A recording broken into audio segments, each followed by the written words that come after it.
and welcome to the first episode in what I'm calling the Nickospective podcast. I'm your host, Jordan, and this is going to be a real treat. Now, that has two meanings out of it. First of all, it's my perspective, my take, my opinions, my thoughts on the ever popular children's television network Nickelodeon. And the second meaning is also the retrospective perspective, if you will, on how I viewed the network as a kid versus while I'm watching it now, or how I'm watching it now. I recently got into watching the old Nickelodeon shows of the 90s thanks to a programming block on Teen Nick, which is one of the 3 or 4 sister channels that Nickelodeon has to offer nowadays.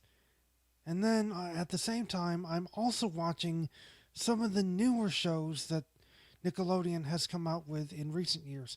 But first, let me just give you an introduction to who I am and how I got interested in Nickelodeon. Well, currently, I am a graduate of Syracuse University, and I have an interest in music as well as games, as well as old school 90s.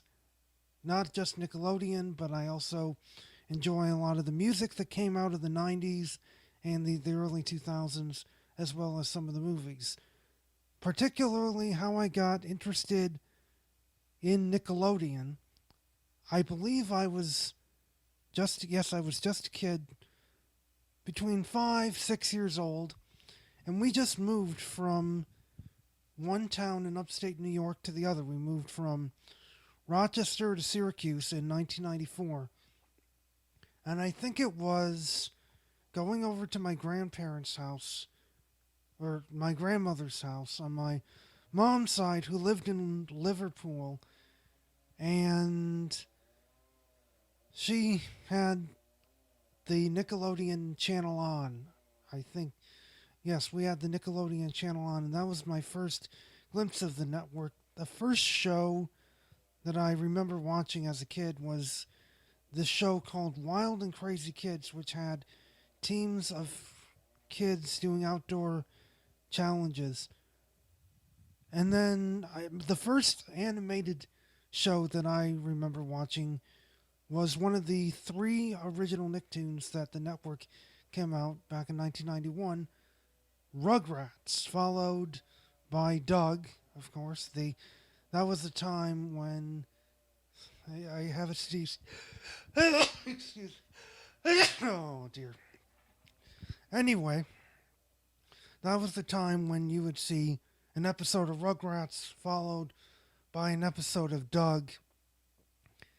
And keep in mind, I didn't realize that until now, that was when Rugrats went on its hiatus. If you didn't know the backstory, the kind of the behind the scenes type of stuff, Rugrats was created by 3 people, Arlene Klasky, Gabor Chupo, and Paul Germain, who really took over the reins for the first 3 seasons when it went into production.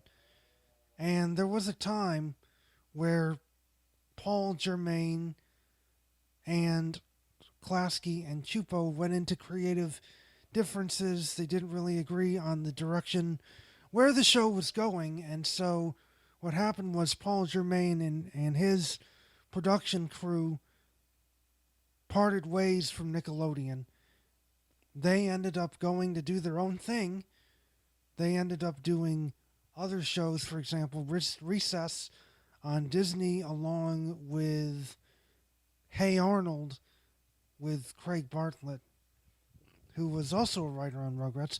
We'll get to that maybe later in this episode or in a later episode. And so they ended up producing enough episodes for the end of the 3rd season. Then they took a hiatus, which went on for about 3 years, 1994 to 97. During that time, they did produce 3 specials Passover episode 1995, Hanukkah episode 1996, and Mother's Day episode around that time. I think it was 96 or 97 or one of those times. And so I was able to catch reruns along with my two younger sisters who also got into Nickelodeon as well. They also became big Rugrats fans. And then Doug, I remember being a little bit related. I could relate to that character because especially he kept a journal, and well, I didn't keep a journal at that point in time, but I felt as though his down-to-earth nature and being able to write down his thoughts and what have you, he seemed like a character who I could relate to in everyday life. And I think that's the direction where these Nickelodeon shows were going, where they were trying to create both, well, cartoons and live-action series that presented characters and stories that really people could relate to, instead of perhaps cartoons that had nonsensical plots and situations in which people couldn't really relate to in real life. Nickelodeon did produce another Nicktoons called The Ren and Stimpy Show that I watched a few of the episodes, but I didn't really get into it as much.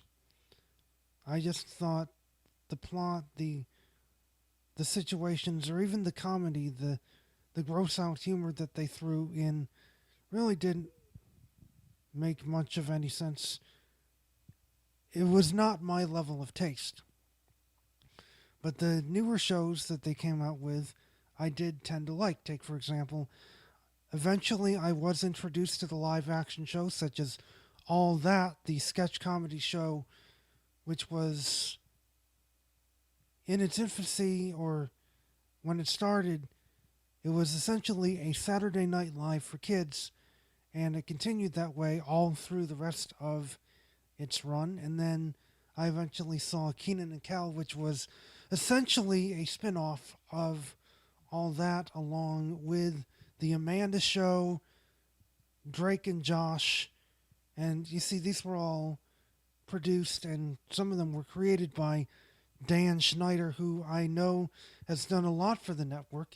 He's even doing some shows for Nickelodeon right now, such as Game Shakers, which also stars Kel Mitchell, that I'm also really into, mainly because of Kel, but also because I'm a game designer at heart, and I also love to play games. But that's another story. If you want to hear more, then perhaps tune in to my perhaps later episodes of the podcasts.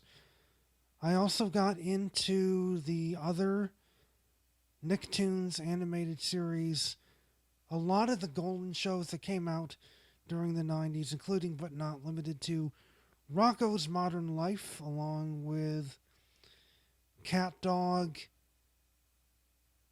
Clarissa Explains It All just a little bit, The Wild Thornberries, Rocket Power, which were also produced by Klasky Chupo, as well as... If I said Cat Dog already, I apologize, but let's see, Cat Dog, even some of the supernatural live-action shows that were produced by Lynch, that was headed up by what I learned as Thomas W. Lynch, anyway, such as The Secret World of Alex Mack, as well as The Journey of Alan Strange, and another show that he produced by the name of Caitlin's Way, I believe. There was another show that I got into called Cousin Skeeter, which featured a puppet, and yes, a puppet African-American character living with his brother and parents in New York. And then we also had, yes, in the later 90s, we were introduced to SpongeBob SquarePants, and I remember, I think the first episode that I saw of SpongeBob was Bubble Stand / Ripped Pants, where That episode was famous for SpongeBob's bubble blowing technique. If you haven't seen that, I highly suggest that you Google that on YouTube. It's pretty funny. Other shows that came out during the 2000s, I also got into, such as, well, I mentioned Caitlin's Way, but there was also Double Dare. Oh yes, Double Dare 2000. I also saw the earlier iterations of that show that featured the host of Mark Summers as opposed to Jason Harris, who hosted the Double Dare 2000 and Family Double Dare. I did not see the original Double Dare and Super Sloppy Double Dare, which actually I learned was produced and released in the 80s instead of the 90s. And Double Dare, that was probably one of the most revolutionary game shows. It was a game show that produced or that starred kids. It was, I believe, it was the one of the first, or if not the first, game shows directly for kids. And then Nickelodeon came up with other great game shows throughout the 90s, such as Figure It Out, which featured the cast of All That. And essentially, the premise of that show was a kid came on and had a secret or a hidden talent, an extraordinary hidden talent. And there was a panel of, I think, 4 or 5 people, which mainly comprised of the cast of All That, who tried to guess what that talent is using only yes or no questions. And it also featured Summer Sanders as the host. There was another game show called, oh yes, Legends of the Hidden Temple, which I know recently was made into a TV movie last year. I watched that TV movie and I was astonished that they were able to come up with a TV movie adaptation of that beloved game show after the show had been canceled for, I'd say, at least more than 10 years. It was an interesting game show when it came on. Essentially, we had 3 teams of people answering trivia questions about various legends inside this ancient temple, but also we had them participate in various challenges, and it all led up to their run inside the temple where they would have to complete certain challenges, avoid the temple guards. You might notice I'm rambling on a bit about the various Nickelodeon shows that I watch, and I'm going to cut it to the chase. Essentially, what I'm trying to say here is during the 90s, whatever Nickelodeon introduced as a new show, I watched and I got into, really. All the shows, or the majority of the shows on Nickelodeon during the 90s, I felt were very interesting and I enjoyed them and were very entertained. And that gives me an idea. If you have any Nickelodeon shows during the 90s that you thought was great or you have any opinion about, I'd love to hear them. Please give me your 2 cents in the comments below. I'm going to quickly wrap up my history of Nickelodeon with some more shows that I thought were very good during the 2000s, and including The Fairly Odd Parents, which actually was derived out of the cartoon show called Oh Yeah Cartoons, which was created by a company called Frederator. And the premise of the show involves 10-year-old Timmy Turner, who has fairy godparents that grant his every wish. And then I also enjoyed 2 more cartoons that came out of that Oh Yeah cartoon series, including Chalk Zone and My Life as a Teenage Robot. In addition, there were other shows that came out, such as Told by Ginger, which was Klasky Chupo's down-to-earth teen drama and sitcom, which was an animated series, but I think it was the first that had a much more serious tone that got more into some of the teen and the adult issues that people that age face in their everyday lives. Also, that came out during that time was Jimmy Neutron, Boy Genius, as well as the Romeo Show. And I think that was also around the time when Dan Schneider decided to pick up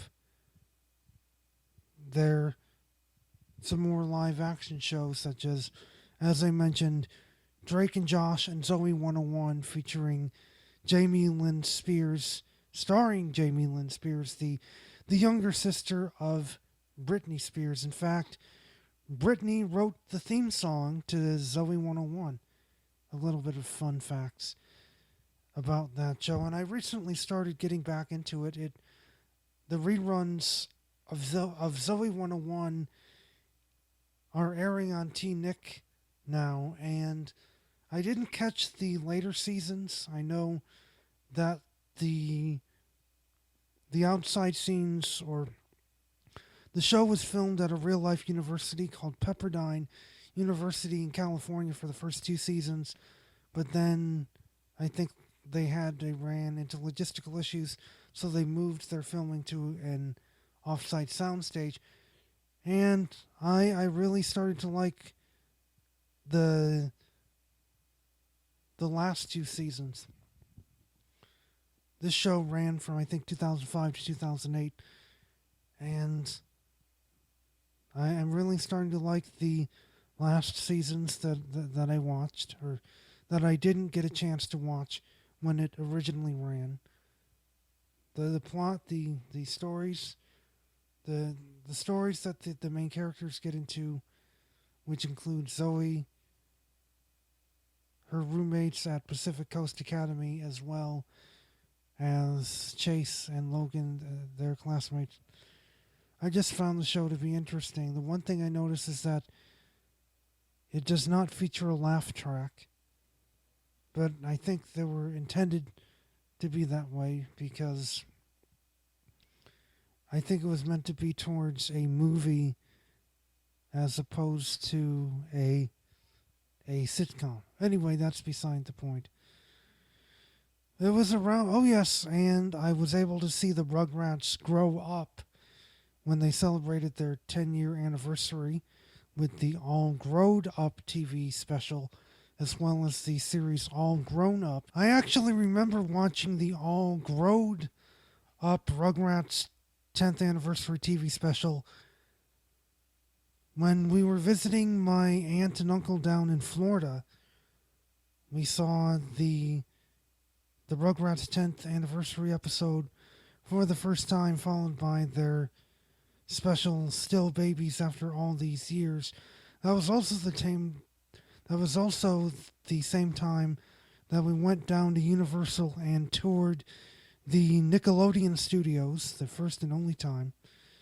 And I actually have some thoughts about the different shows, because if you haven't been following, or if you don't know, what happened was, after the 10th anniversary special called All Growed Up premiered, it got a lot of good ratings, enough ratings and popularity that Nickelodeon decided to commission an entire series about the Rugrats growing up. And what I mean by that is aging 9 or 10 years. So we see the Rugrats 9 to 10 years older, where they face newer challenges of preteen life. I have some thoughts, and I would like to throw the discussion up for debate in a later episode about comparing and contrasting the original Rugrats show versus the All Grown Up spin-off series. And I'd like to see whether or not, or I'd like to debate whether or not the latter spin-off series really did a disservice to the original. But that's coming up in a later podcast, perhaps. Other experiences with Nickelodeon. Oh, before I get to that far, It was around the time when I think it was 2006 or 2007 or maybe even 2008 or 9 when I kind of I kind of hung my hat. I stopped watching Nickelodeon because I just felt as though the programming was just getting too old, or I was getting a little bit too old to watch most of the shows that came out on Nickelodeon. And it was around 2003, 4 years prior, when I was introduced to the shows on CBS, mainly the game show The Price is Right and soap operas, particularly The Young and the Restless, and later on The Bold and the Beautiful. And I started watching those shows in addition to other more age appropriate content on TV. And it really wasn't until 2013 or around that time, maybe even 2014, when I came back from the Nickelodeon drought and I started watching the old shows again, mainly because there was a block that ran on T-Nick from midnight to 2 a.m., which was called The 90s Are All That, and it showed, I think, 4 episodes, or 2 to 4 episodes every night. It was late, though, and I really didn't want to stay up that late to watch those shows, but I got into it again, and I enjoyed seeing old episodes of Keenan and Kel, and then later Rocket Power, and I think Cat Dog. And I was very excited. And eventually, over time, I started doing more research into the Nickelodeon, and I was looking for an outlet, as with many other fans, to catch a glimpse of old Nickelodeon shows, watch them again, and reminisce over my childhood. And then eventually, Teen Nick replaced the 90s Are All That, which was only a 2-hour block, and came up with something called The Splat, which was essentially a nightly programming block that runs now every night from 10 p.m. to 6 a.m. And it actually has a whole bunch of shows that are on. We have one show, a different show that comes on, really 2 different shows that air every night. For example, now we have Rugrats, Cat Dog, All That, Keenan and Kel. No, not SpongeBob, I'm sorry. Rugrats, All That, Keenan and Kel, Cat Dog, Rocko's Modern Life, Hey Arnold, along with, if I'm forgetting something, I think that's it. I think I've covered all the shows that are running on the Splat right now. And before they adopted their current schedule that they have, they also aired reruns of The Amanda Show and Rocket Power. And even there was this 25th anniversary of the Nick Animation Studios, where every Saturday night, or every weekend, they would air an animated show that they hadn't run in a long time that celebrates the legacy of Nickelodeon's animation shows. For example, I was able to see the Wild Thornberrys along with Chalk Zone, even Oh Yeah Cartoons, and Kablam, which was a comic cartoon show which featured an anthology of shows such as Action League Now, Life with Loopy, Prometheus and Bob, and those were great. I was very fortunate to find the Splat in which I was able to relive my childhood and reminisce about times in my life when I felt as though everything was simpler again. Looking back at it as an adult, I watch these cartoons and I'm able to understand more about what was going on plot-wise and in the story that I really didn't catch in the first place. And what's interesting is There are even some episodes of old shows in which I'm able to quote line by line, even though I haven't watched any of these episodes in at least 10 to 15 years. I see it and my mind instantly goes back to when I first saw the episode and spins and spits out almost every single line of the episode. I'll give you one example. The Rugrats episode of The Slide, where Chucky must confront his fear of going down the slide. I watched it recently, and as it was playing, I instantly knew what lines were coming up next. There are some times where my mind is a little bit rusty, but I'm able to get the gist of everything that, or almost every line that was said. And it's interesting that I have such a phonographic memory. I think I've blabbed on a little bit too long. I'm going to close with some of my ideas that I think I would like to cover, topics that perhaps I would like to cover during the podcast. And a few of them would be, well, as I just mentioned, it would be the flashback or now versus then, where I would take an episode of any old show that I watched on Nickelodeon, and I would compare what was going on in my mind when I first watched the episode versus when I recently watched it now. And it'll be interesting to kind of reflect upon how my perspective of that particular episode changed versus between when I was a kid and when I'm an adult and trying to analyze the lessons that I'm learning from it now and what I enjoyed about it then, and a little bit of behind the scenes information that I learned along the way. Yes, between when I first watched it and when I recently watched it. I might also throw in a little bit of behind the scenes information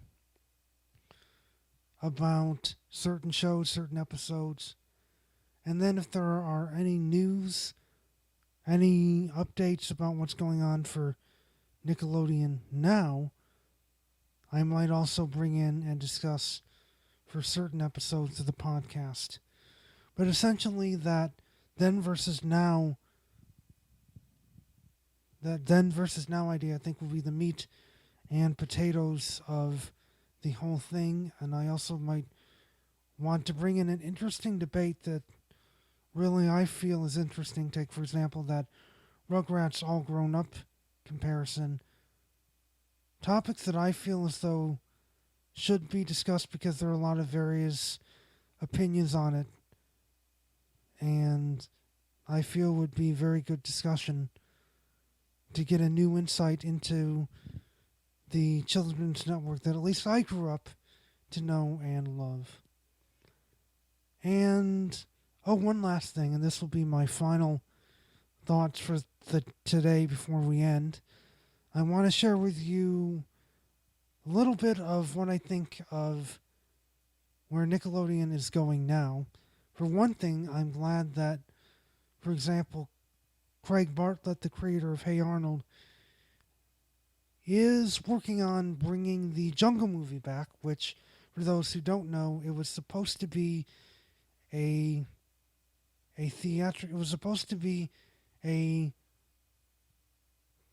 theater release, but it was sidetracked because of the other Hey Arnold movie where Arnold saves the neighborhood.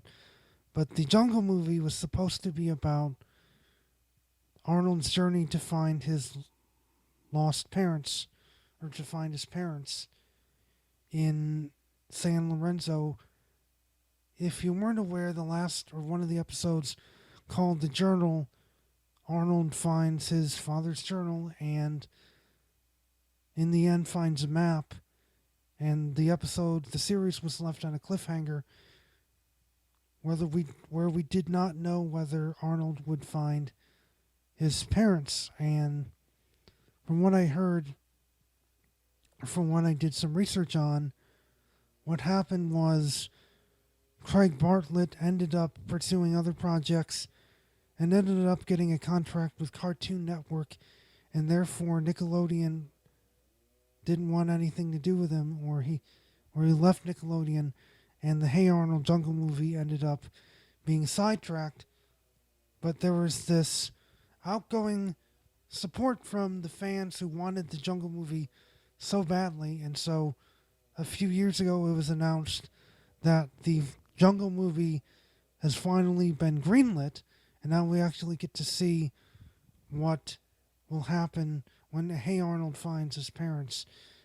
And I tend to find this very interesting. Hey Arnold was one of my favorite shows, one of my favorite Nicktoons that I remember watching. My first episode that I saw was Mugged Roughing It, where in the first half Arnold is beat up by this bad guy who steals his wallet and bus pass, and Arnold must learn from his grandmother to defend himself using the martial arts. The second half involves Arnold, Gerald going on a camping trip with Grandpa, and then eventually Helga and Phoebe are in the same campsite. But I felt it was a groundbreaking cartoon. It took place in the city, which I really liked, and it had a lot of jazz music, which I also tended to enjoy. And it really focused on life as a kid in the city in a real down-to-earth way. It also featured a lot of life lessons. So, and I'm looking forward to seeing this whole show coming to a conclusion. Other things that I feel Nickelodeon is doing right now that I'm getting into, as I mentioned more towards the top of the podcast, I'm really getting into Game Shakers, mainly because of Kel, but I also feel as though some of the situations and the scenarios, they may be a little bit over the top, but I tend to be entertained by them.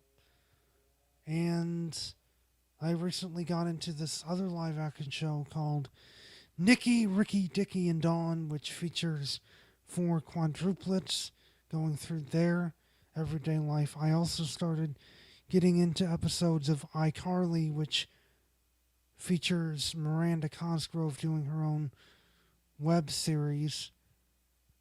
And I know when they came out. I actually remember when they came out back in the late 2000s, just as I was beginning to leave, or I was beginning to turn my attention towards other channels. And I kind of missed out on that. The point being, I enjoyed Nickelodeon as a kid, and I loved most of the older shows that they did, and the movies, including the Rugrats movie. I did not watch the Rugrats in Paris. You see, the Rugrats franchise came up with 3 movies. 3 movies in a series. The Rugrats movie, which introduced Baby Dill in 1998. Rugrats in Paris, the movie where they brought back Chucky's new mom and Chaz's new wife Kira, along with Kimmy. And Rugrats Go Wild, which was the crossover between the Rugrats and the Wild Thornberrys. Disappointed that I did not see Rugrats in Paris when it came out, but I'm still hoping to see it eventually. Don't know when that'll be. And then also Nickelodeon came out with various other movies, such as Harriet the Spy, which featured Hey Arnold, Good Burger, which was based out of the All That sketch, and Snow Day, I believe. Now that was a whole different movie in of itself. It did feature the debut of Josh Peck, who would later go on to Drake and Josh, but I wasn't really turned on by that. Meaning to say, to sum this whole thing up, I loved what they were doing in the 90s and the early 2000s, and after recently watching the newer Nick, I'm beginning to like some of the new things that they're doing now, including an episode of, or a show called The Loud House, which features all these different characters, a bunch of siblings all living under the same roof. It's very interesting. The plot points are real and relatable and comical at some point in time.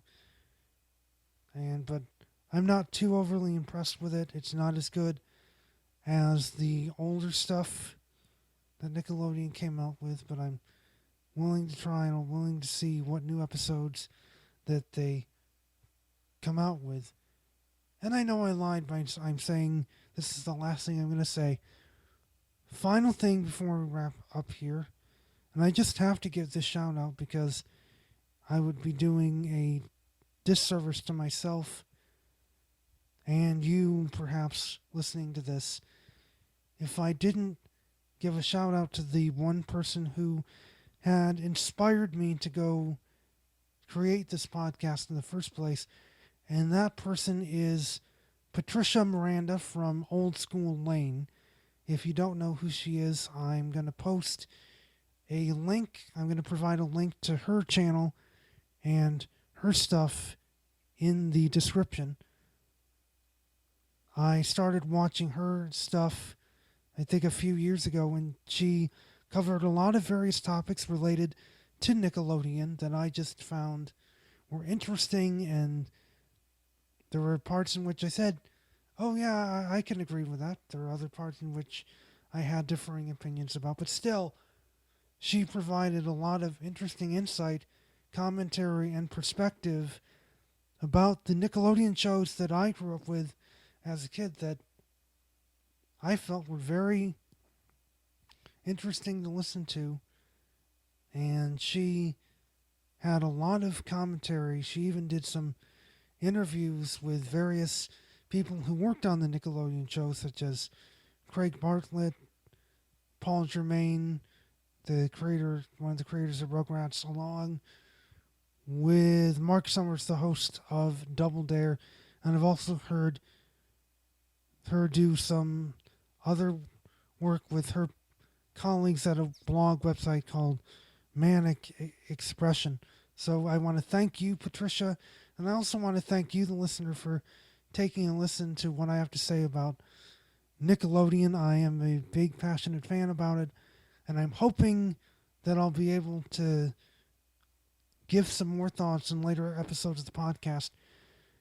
Now I'm going to turn it over to you, and if you have any thoughts, if you have any questions, anything that you want to see me cover Nickelodeon-wise, your favorite Nickelodeon shows, anything at all, I'd love to hear from you. Please leave a comment in the comments below. I'm also going to post my contact, or at least an email, my Facebook page, if you want to get in touch with me on a more private